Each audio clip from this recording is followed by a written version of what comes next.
Ladies and gentlemen, welcome to the Animal-Based Dad podcast. This is the show where between my guest interviews with subject matter experts and topic-specific deep dives, the aim is to arm you with actionable insights and information on how to prioritize your metabolic health and improve your overall health and well-being. Welcome back, everyone. So this is part 2 of 2 in my interview with Dr.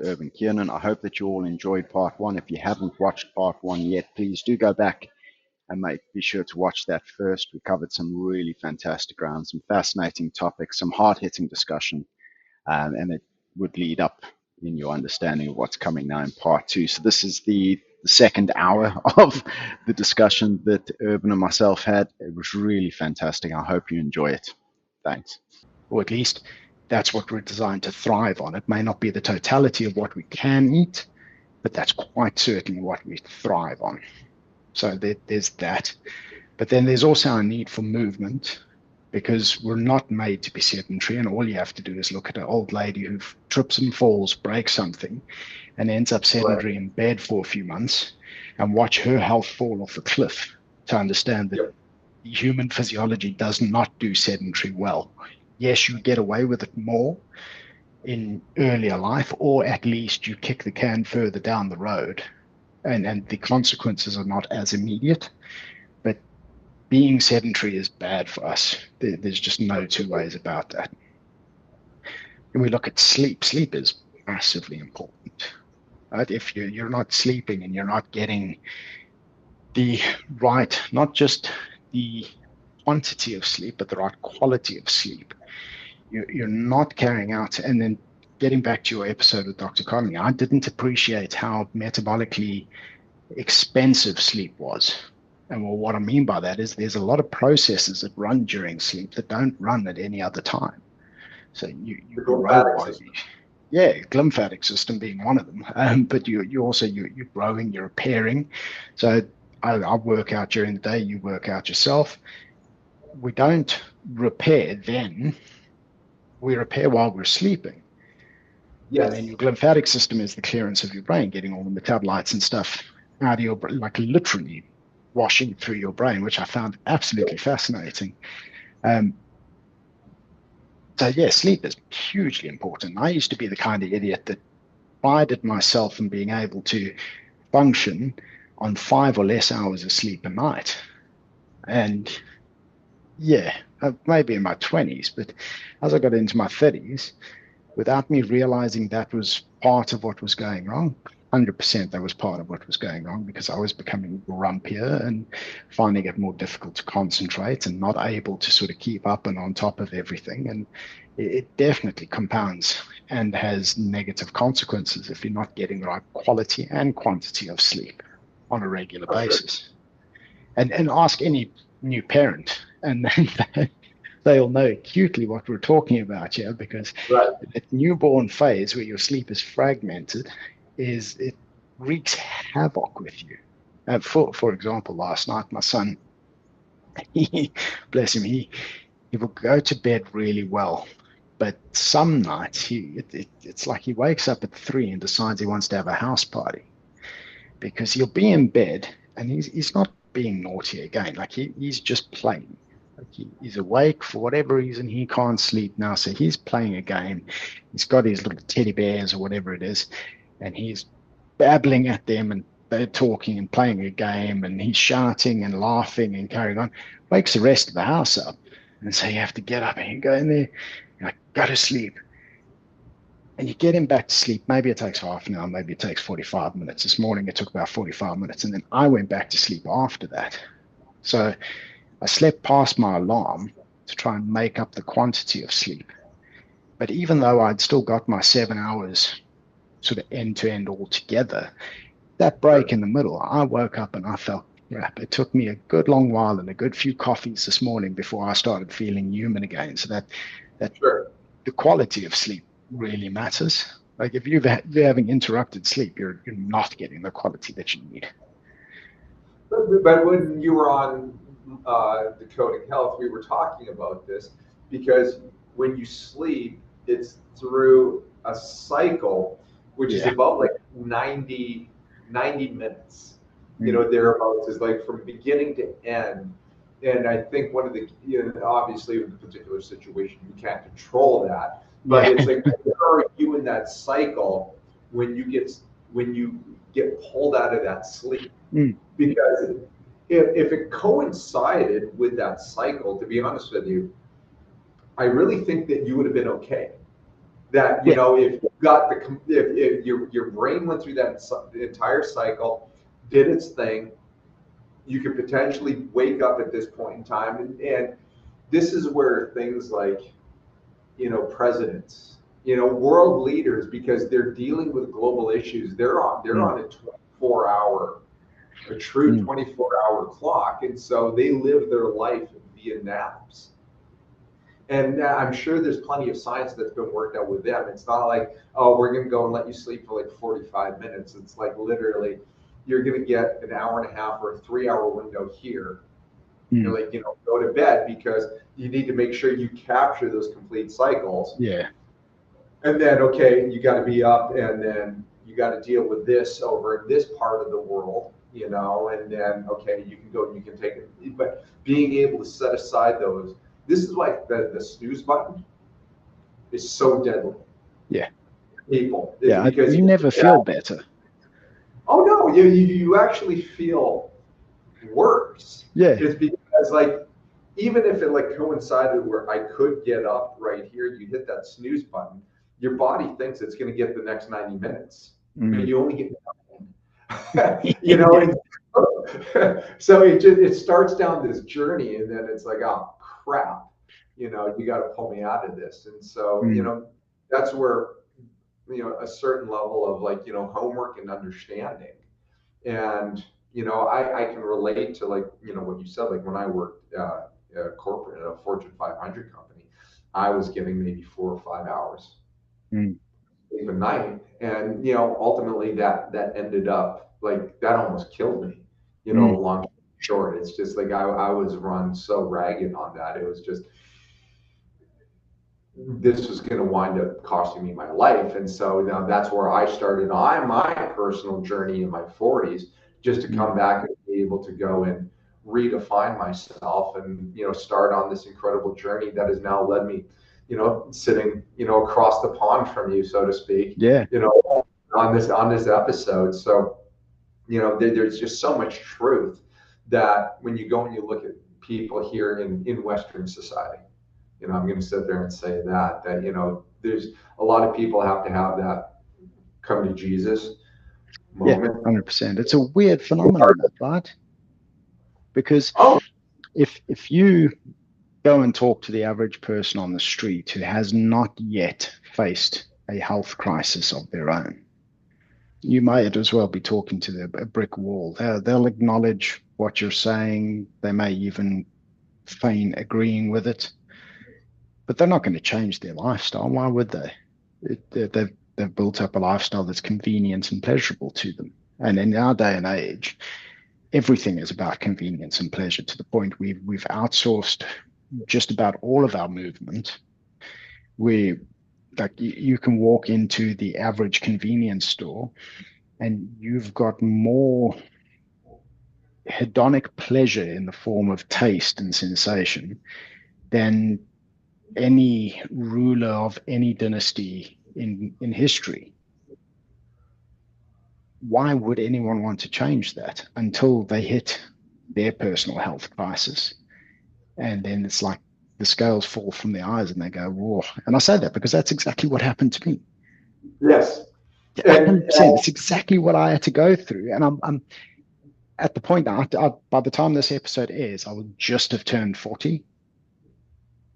So I'm very fortunate in that I caught this in my early 30s. At the time, I thought, oh, so unfortunate, like I'm having all these health issues and like weight gain problems, and I can't concentrate, and like this is wrong and that's wrong in my early 30s.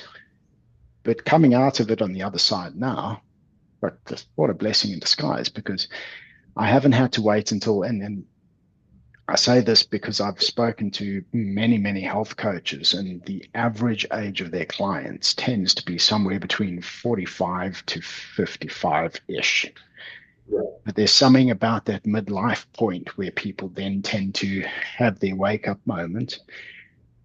But the journey back is that much harder at that point Oh, versus sure. what it was for me in my early 30s. No, absolutely agreed. And you're an N of one. I'm an Yeah, N of one. 100%. Yeah.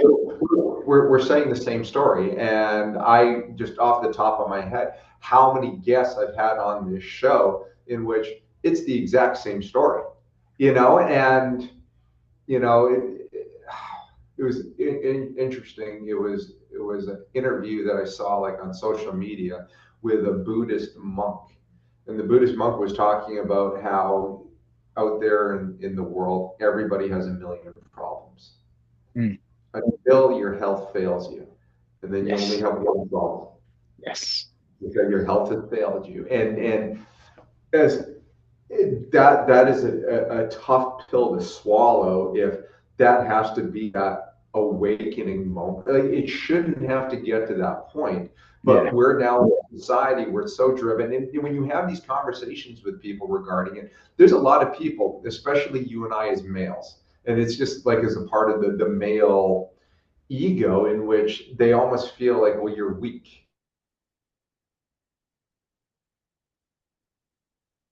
Yep. I think I've lost You you. know, No, you're back. um, just for the record, Ricky, you froze. Can you still hear me? I can still hear you. Yes, you're frozen as well. I'm not sure what's happened there. Can you hear me? I can hear. Okay, you're totally back. Ah, there we go. So We're back. yeah. Well, I'm not sure what you heard I last. caught everything that you said. You just froze. Gotcha. I hope I didn't look too ridiculous. Yeah, in that freezing moment. But nonetheless, it's just you know having to get to that verge, that crisis Mm. point. And there is actually some biology in which they talk about where there is I have to look up as to like how did they derive these time points, but they said the research talks about how there's 2 points in your life, in your adult life, in which you have this rapid rate of aging. The first is at 44, Mm. and then the second is at 60. And so Okay. back to the point as to like what's going on is like you hit that mid 40 range and then your body just turns around and just blah. I just hit this Mm. rapid pace of aging. And so the only way I can sit there and describe it is whatever it was that you were doing before you think you could do before, you really need to rethink that process. Mm. And the only reason why I say that, because I used to live in that fallacy, thinking that I was going to be perpetually 25. Oh, you want to show those pounds? You want to do this? Hit the gym for 3 months. It's just going to be bigger, better, stronger than ever. And then no, your body starts not responding. You're anabolically resistant. And the only way to go, and like I agree with you regarding your 5 pillars, if you're deficient in any of them, if you add a little bit back into something, you're going to wind up seeing change. It's Yeah. inevitable, but it's going to get you to the point of being healthy, whatever it is that you define healthy as. That's Yeah. in this day and That's age a where complex question there. it's a very complex question, considering that Tufts paper in 2022 determined that 93.2% of Americans have metabolic incompetence or Yeah. Mm. cardiometabolically unhealthy. And that data is like absolutely, like I read through that whole paper, absolutely wild. What that data proposed.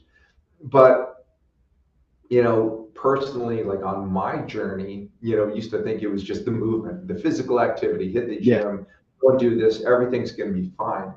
It wasn't until in my mid 40s that I realized, oh, it's more food Mm. than what it is. And, you know, I'm proud to sit there and say at 51, I'm in better shape now than I was at 40, just simply because I've been able to take priority on all of these different levels. You know, sleep's a priority. All the way from, you know, from movement to food to light exposure to companionship. Yeah. You know, it's like all, you know, we're not meant to live in a vacuum.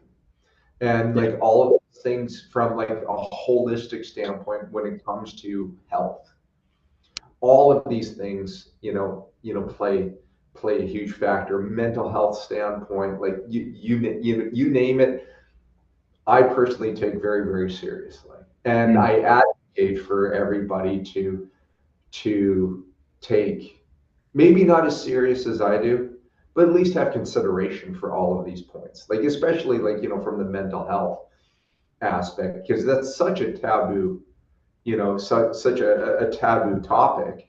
I don't see anything wrong with therapy, but your therapy, like I actually have a good friend of our family's, he's a therapist.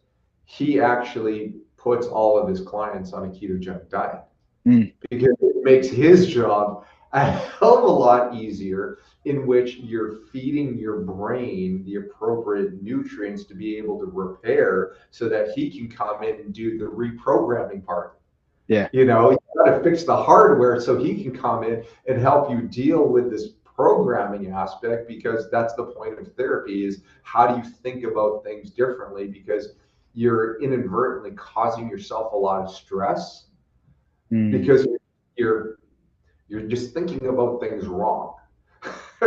Yeah, no, So, 100%. I've got a very good friend of mine who's actually one of my co-founders for Biosim, who's a clinical psychologist.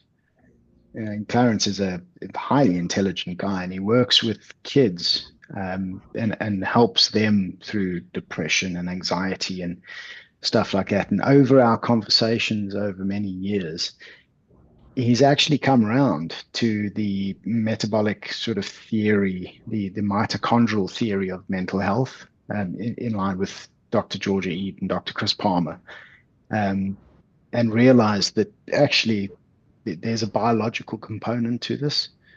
It's not just the mind per se. It's also the hardware upon which the mind runs.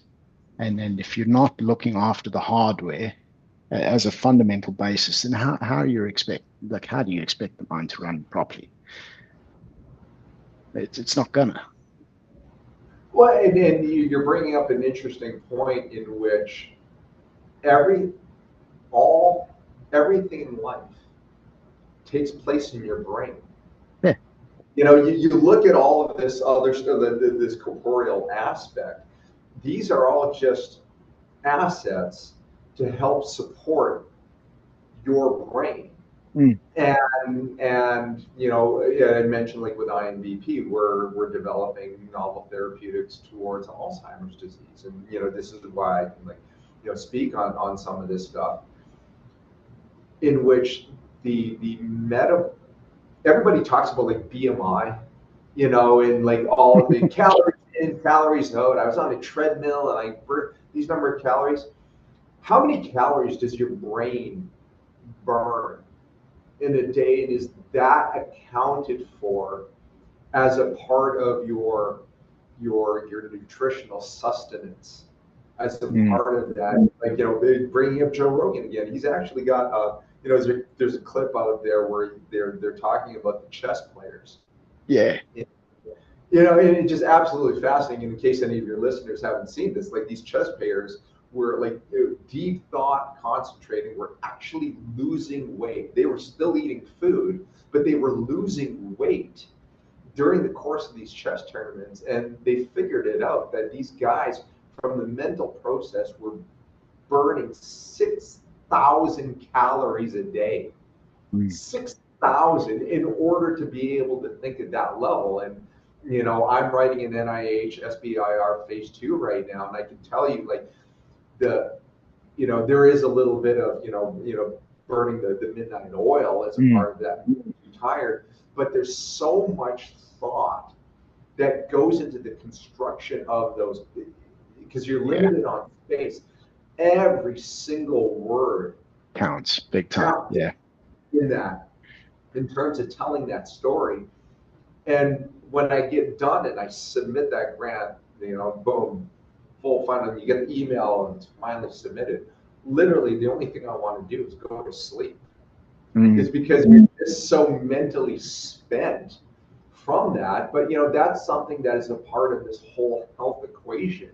What is your energy need for proper brain function? I'm not aware of anybody trying to turn and figure that out. And that's the beauty if somebody just goes and automatically adopts a carnivore keto type lifestyle. Since you're living off of ketones, you automatically have an abundance of fuel to be able to accommodate that mental need,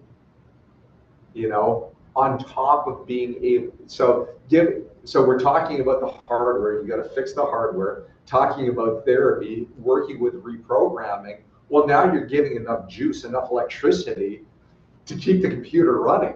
So to speak. And then, if, to bring up, that again, Dr. Conley, he's really big into quantum computing. And the energy needs that are necessary to run like these, we've come a long way in quantum computing. They're so primitive compared to our brains. And I'm even going to throw this out there. There's this growing school of thought in which our consciousness is actually a quantum state. And our brains are actually body temperature quantum computers. And there's, again, talking about things that are being some tribal, you got the die-hard quantum computing people who are sitting there saying, no, that isn't right, because we have to take the quantum computers, almost down to absolute zero. That's why quantum computers are the size of a building. It's not the computer itself. It's the cooling system that are required to go and being able to go and maintain that. But there's this growing body of evidence, around the way the brain functions, especially in the formation of memory. It's absolutely fascinating and kind of points to this whole quantum aspect, your brain being a body temperature quantum computer. It's interesting, at least it's worth the thought and the consideration around. The science has never settled. There's more that we don't know than what we know. 100%. Yeah, I fell in love in the undertaking my master's degree. I fell in love with the saying, "You don't know what you do not know." Yeah. It sounds ridiculous, but it was very profound because, and it came about because I didn't do university after school. I finished school in 2003, and I wanted at that point in time to be an architect because I enjoyed technical drawing and stuff like that. And then I found out that there was 7 additional years of studying for a course or qualification that I wouldn't be able to take internationally because I'd have to redo certain aspects of that qualification internationally because there's different regulations and so on and so forth. And I hated school with a passion. So I was just like, no, I'm not doing that. And so I did some yachting courses and off I went to go and find myself in the big wide world. I only went back to university in my 30s, and I expected to be taught the same as I was taught in school. And I was fortunate enough that I had built up enough work experience in my domain that I didn't have to do an undergrad degree. I could go straight to a postgrad. And so I did that, and I was expecting to be taught, and there was no one teaching you anything. Right. You had very vague guidance, and you were left to figure out your own way. And at first I was upset by this. And I thought like I was being ripped off. And then the more I spoke to some people and some friends who had been through a postgraduate degree themselves, and they explained to me, well, no, this is you learning to think for yourself, my friend. And I said, Yeah. ah. And it dawned on me how much I didn't bloody know, because I had to go and find it. And Right. yeah, it's an experience. But the ability to think critically, or in other words, to think for myself, Yeah. hands down the most important thing I took away from the whole qualification. Like you could burn the piece of paper that says I've got a master's, fine. But the best thing I took away from that was the ability to think for myself. It's been a life-changing experience. I'm a different person today because of it. But that's almost a lost art form. We can sit there and we can joke about that. That is pretty much a lost art form for a good swath of both our countries, Yeah. the populations. I'm going to sit there and state it that way. But no, it's I actually, since we're talking about education, I actually found, for me, graduate school was very, very easy. I would have actually gotten my master's and my PhD in 3.5 years if Arizona State University allowed us to take extra credit.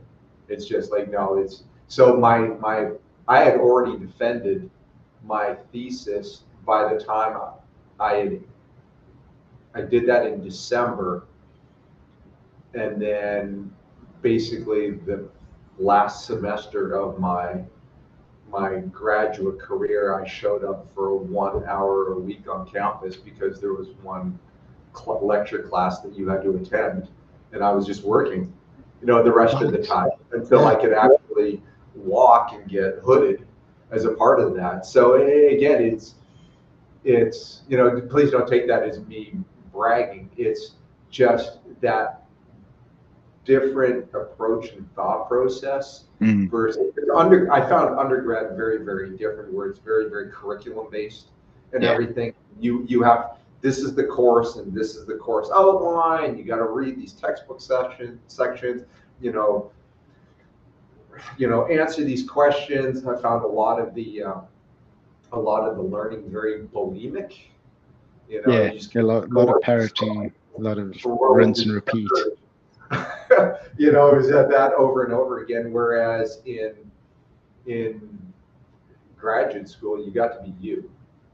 Yeah.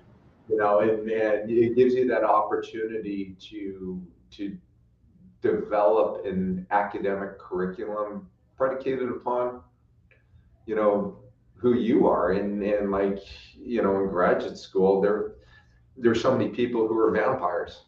They would come in and they would work in the lab in the middle of the night. And there were times where, it was just starting off, our lives. I had my first wife at that point in time, and we only had like one car. And it was like literally, grab some food and a pillow and a sleeping bag, and it'll be like, come back, drop me off on campus, and come pick me up on Thursday. Drop me off on Sunday night, and come pick me up on Thursday, and I would shower at the gym, at the rec center, and just like, okay, I'm living here this week, and you get a tremendous amount of work done, and that was it. So it's a very, very different type of learning. So I think it's good for everyone to go through that kind of an experience as part of whichever career they choose. And I'll use the classic analogy. Let's take something that most of the audience will relate to. Take a show like Grey's Anatomy, for example, where you've got these newly qualified doctors, so they're MDs, but now they've gone to a hospital and they're going to do a residency period to earn their specialization.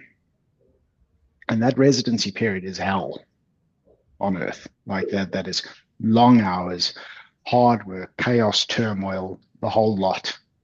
But then at the end of that, you come out specialized, and you're able to sort of carve out the world and the lifestyle that you want for yourself. And I think that's a necessary step in everyone's career. And I'm kind of going through that at the moment, which might be my bias as to why I'm saying what I'm saying. But I'm trying to get Biosim off the ground as a startup while working a full-time day job, because I still need to keep bills paid, roof over our head, clothes on our back, etc., etc., etc. And I've been tremendously blessed and successful in my day job in mobile telecoms, and I thoroughly enjoy it and the people that I work with.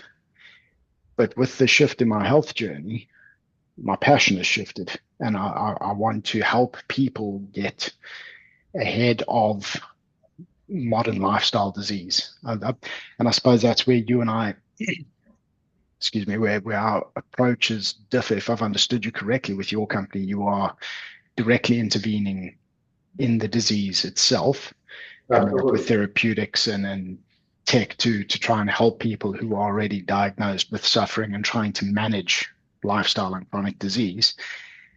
I'm hoping to come up with stuff that'll push the preventative side of that and help people avoid it altogether, hopefully. And then I guess between us, we've got the full picture. But yeah, so it's hard bloody work, man.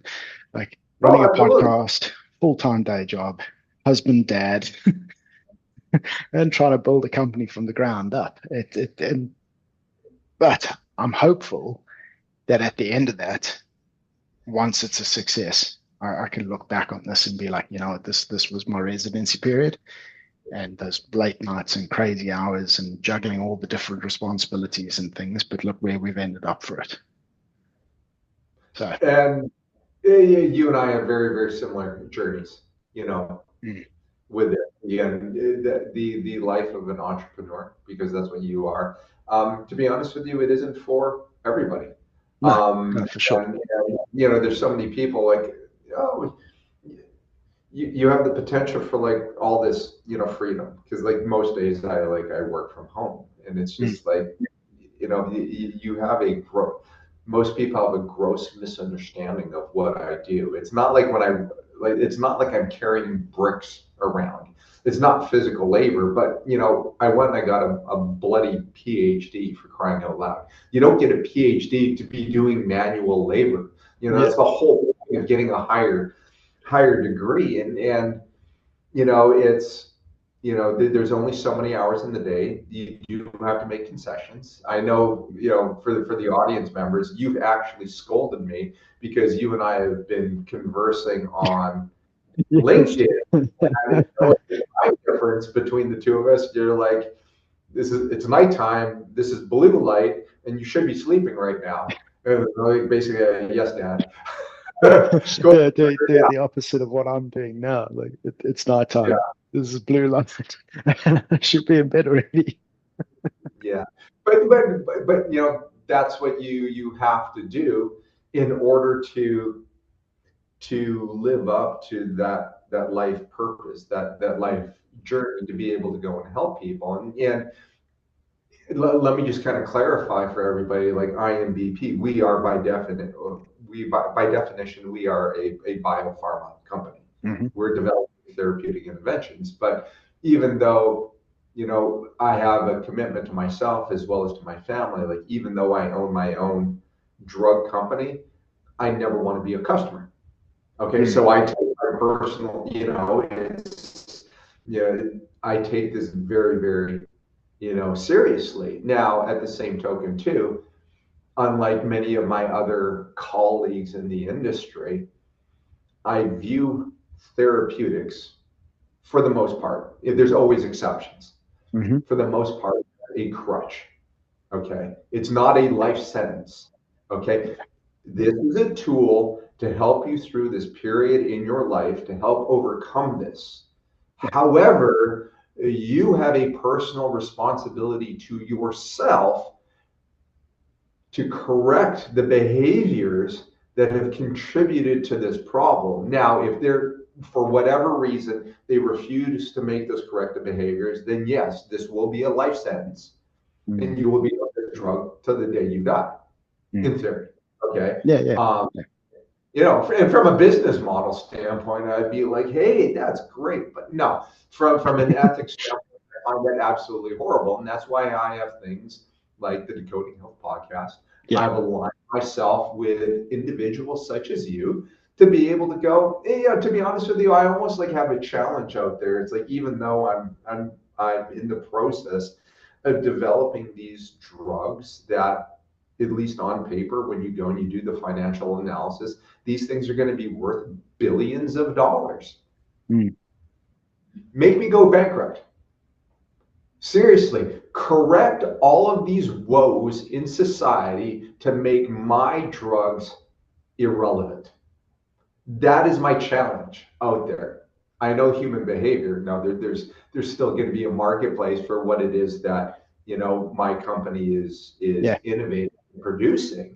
But, you know, that's kind of my blanket statement out there. And, you know, if I can go out there and improve the lives of, you know, just from the messaging, you know, a fraction of a percent of the American population, you know, that's a huge win.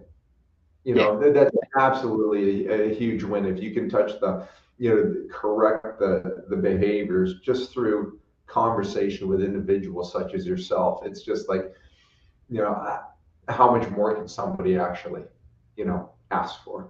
You know, Well, even better than that, I love that you've almost phrased it as therapeutics being catch and release. If I was to rephrase it that way, where someone who perhaps hasn't known any better has gone down certain decision paths and it's led to a particular negative outcome, and it's manifest as a chronic disease, whatever that may be, type 2 diabetes, for example.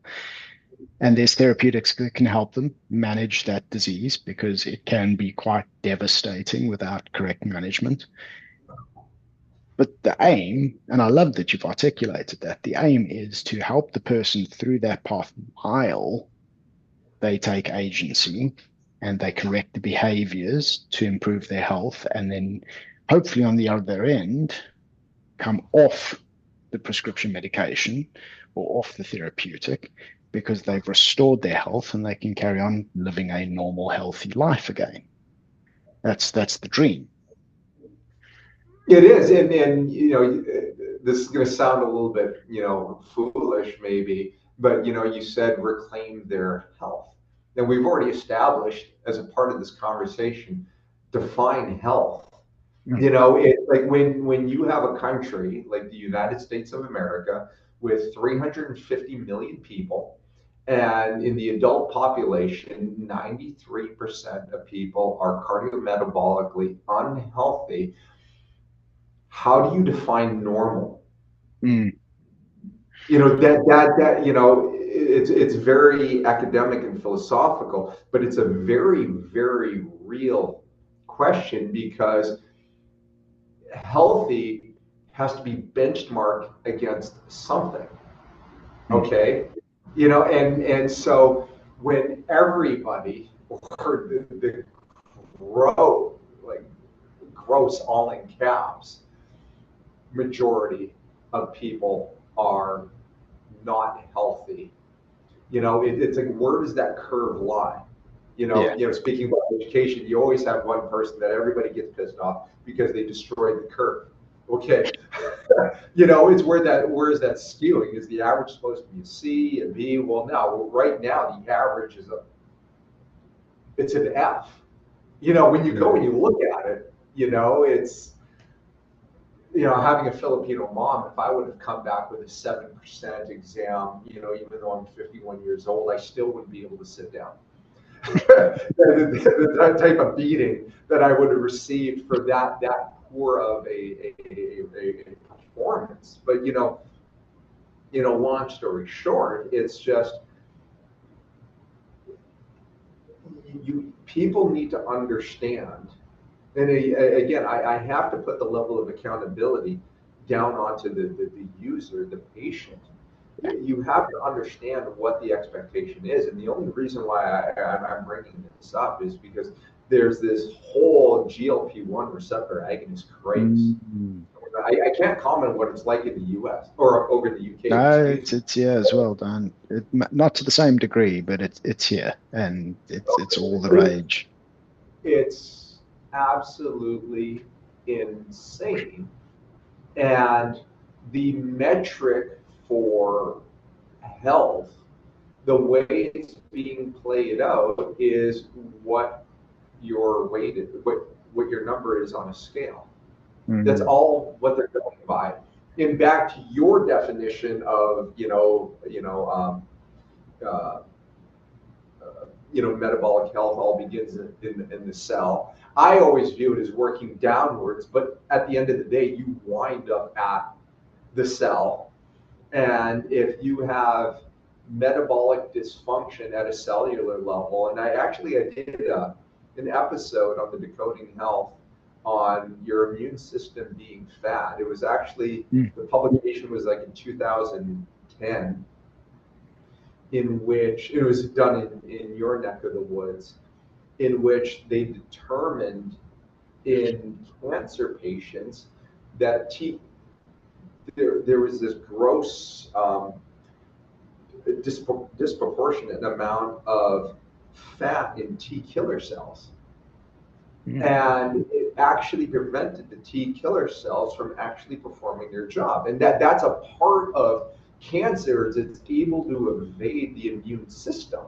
And so basically what was happening is, because of lifestyle choices and chronic disease, you were getting fat at a cellular level, which happens. They know about it. I use the term chronic fat, but that actually happens.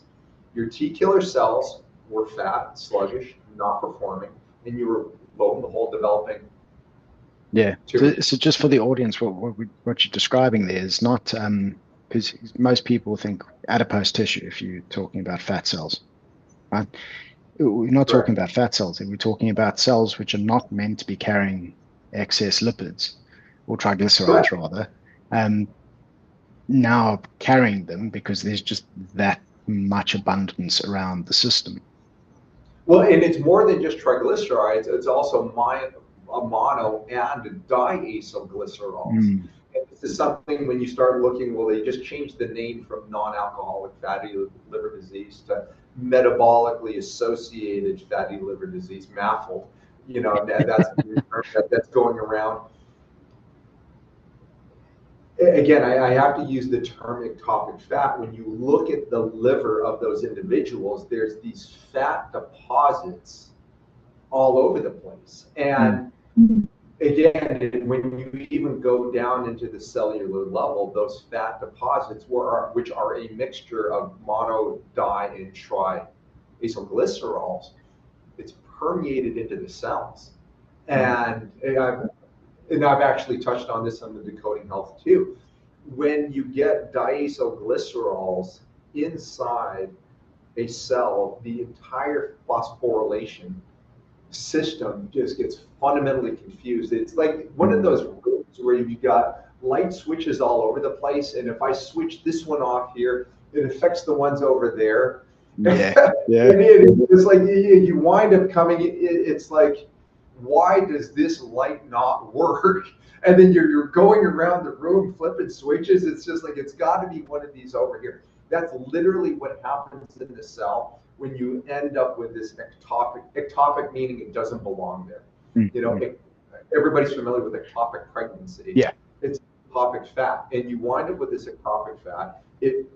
The cell cannot function on a molecular level. All of the signaling, phosphorylation, is key to on and off and everything. That whole thing gets messed up, leads to into insulin resistance, in which, to the point where GLUT4 vesicles don't even form, and your cell is to the point where it's unable to even bring glucose into the cell.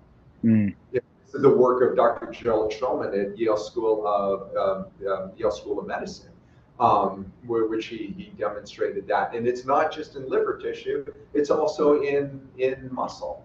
And this is why I stress the point with people, lean muscle mass. You Yes. know, especially when people like, you know, with geriatrics, the MRI cross sections of the thighs, you can see it not only as shrinking the muscle, but you see those white streaks. Yeah, almost like forming. the marbling that you see in steak.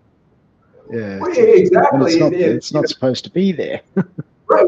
Our muscles are not supposed to look like Wagyu beef. They're not. You know, as tasty as that is, we're not supposed to look that way. It's supposed to be just nice, lean, dense muscle, because even your muscles can become metabolically compromised. And so, you know, back to the whole concept of like metabolic health, there's so many different angles and facets that have to be, that in reality should be addressed, but aren't addressed simply because of back to this whole concept of definition of health.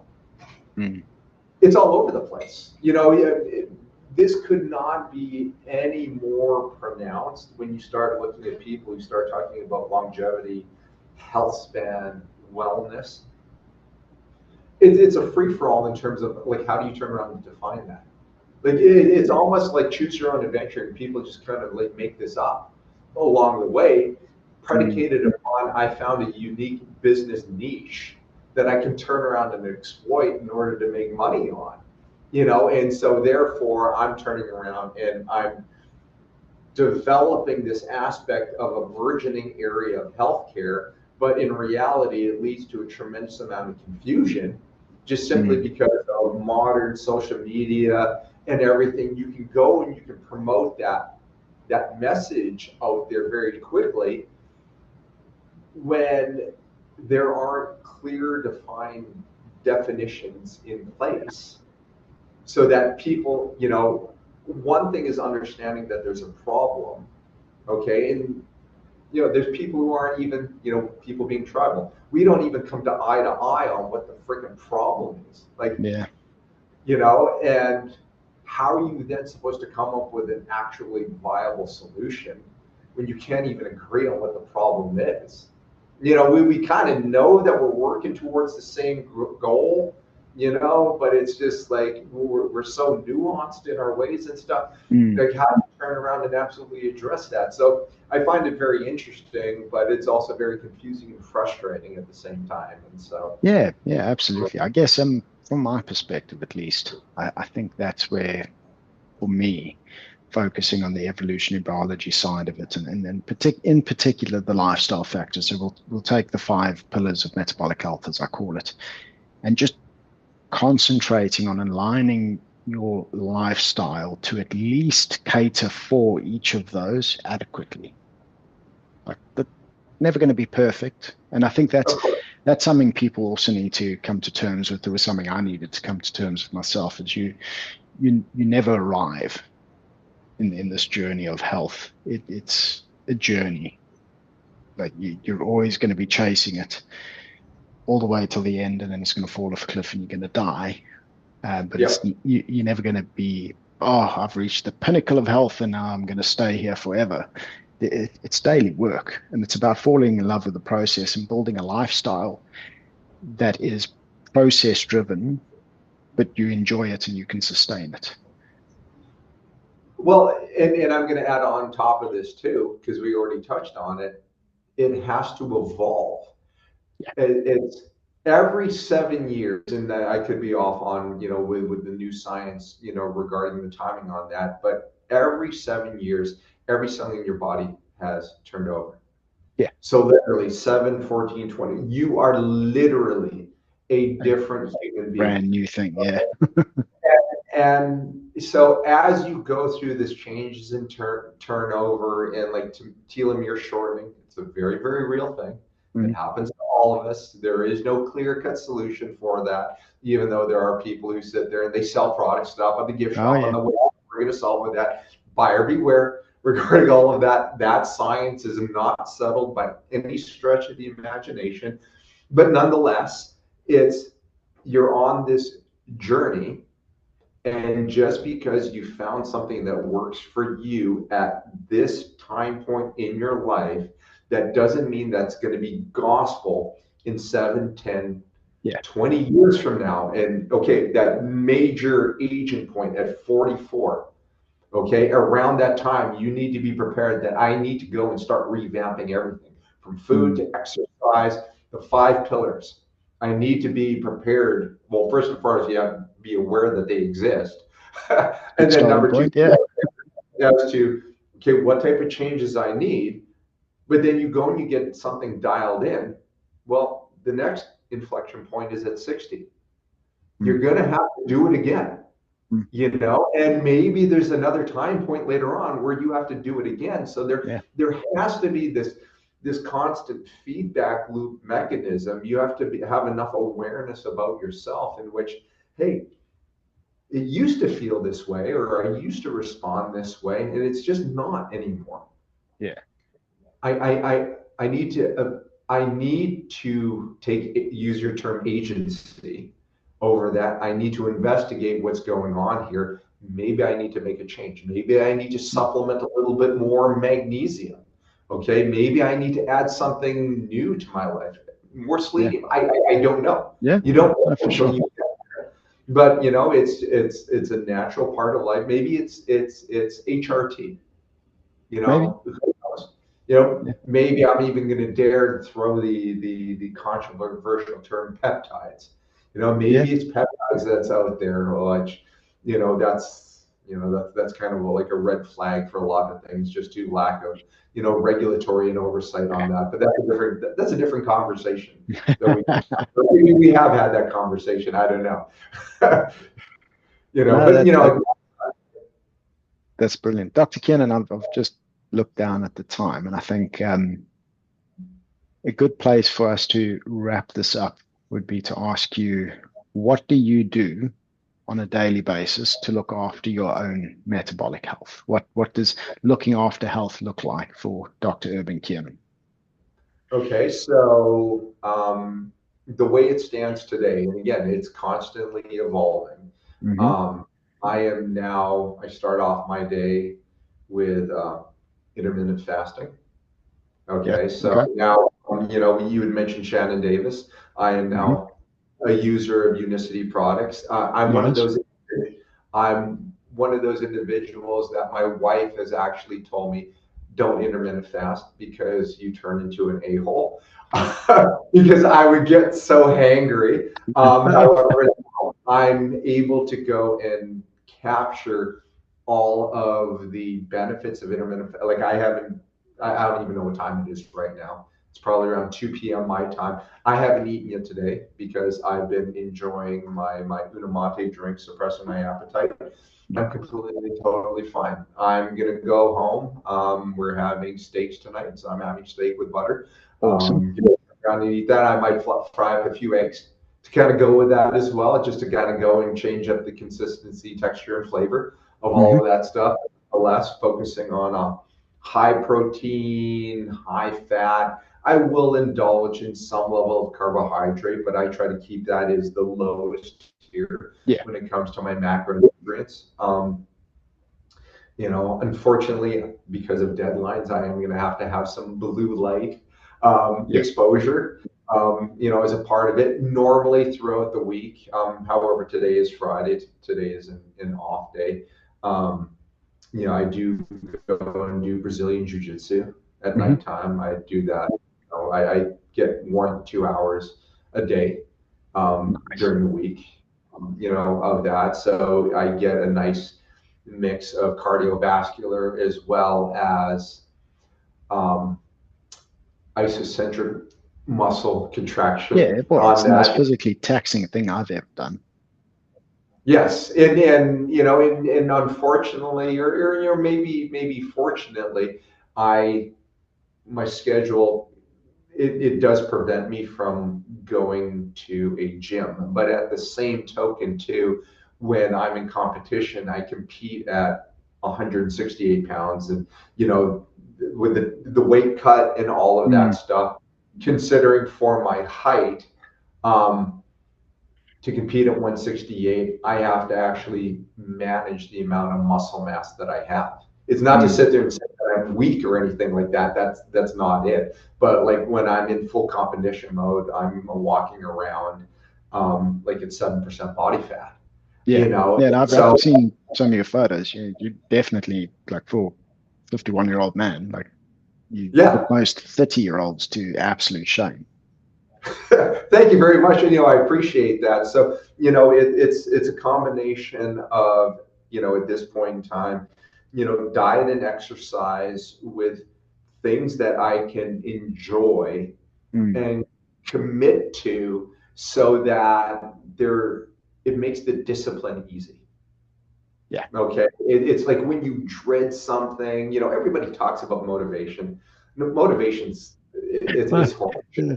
Throw Motivation it on. ebbs and flows. It's not Yeah. constant. You know, it's just something that you actually look forward to doing, and then you just go out and do it. I do have a number of supplements that I take, you know, throughout the day. Hmm. I am on HRT, with specifically TRT, and then I do Hmm. supplement with human chorionic gonadotropin that is prescribed to me by my medical provider and monitored appropriately. But you know, I just make sure as a part of my day I get enough electrolyte, potassium, sodium, and then I do magnesium in the evening. Hmm. It helps me sleep, and I also really now like taking lion's mane before bedtime. Okay. Yeah. You know, it's the mushroom. Yeah. You know, you have to be careful where you get that sourced from because there's more garbage product out there than there is real product. But I did find a product that, you know, I personally really like, and it really helps me with my sleep cycle. Mm. And you know, it's known to, you know, improve BDNF, brain-derived neurotrophic factor. Um, and like the whole concept of like vivid dreams with that, it's just like it's absolutely incredible. The I don't dreams know that if I could do that because the only way I know that I'm dreaming is because I wake up. gotcha. Like, my dreams are as vivid as real life, but I can fly and I can do weird shit. Like, it, it's Yeah, quite spectacular. yeah, and it's interesting because like most people forget their dreams, but I remember my dream from last night, and it was literally I came in here to the studio to shoot, you know, my episodes today, and I forgot to shave. And I was walking around the studio trying to find a razor so I could turn around and shave here before starting to shoot. And Layla, who owns PS Creative, she's the head honcho over here. She had a women's razor for shaving legs, and I borrowed it to be able to shave my face for the show because I had to remember that I had to shave and shower this morning before I left for the so it's just one of those things that just permeated into my mind, and Yeah. I remember the entire, you know, dream sequence, and it wasn't even like the dream that I had just prior to like waking up and Mm. getting on with my day. This was the dream that I had, and I woke up at 4:30 because my wife woke up and it woke me up, and Mm. I still remember, you know, that dream with that. So yeah, I just want to kind of throw that out there.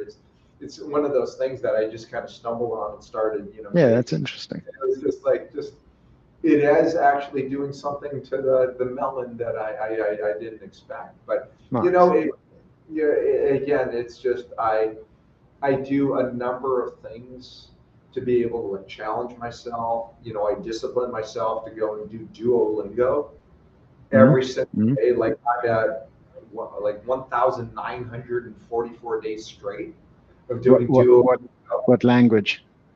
I'm doing a combination of Russian and Arabic. Wow. Okay. You You know, like a challenge then? it's intentionally two of the most challenging languages to learn. And Yeah.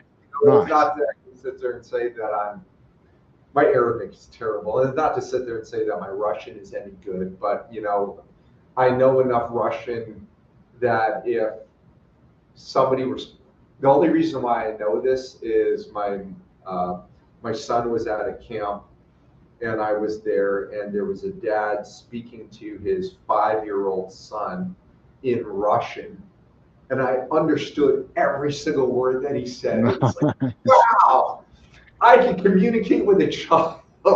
This is absolutely awesome. It's just, but it's a, huge wins right there. But just like doing things to like just turn around and just stimulate yourself, like mentally outside of my normal 9 to 5. Like I hate reading, just simply because I have to read so much stuff scientific.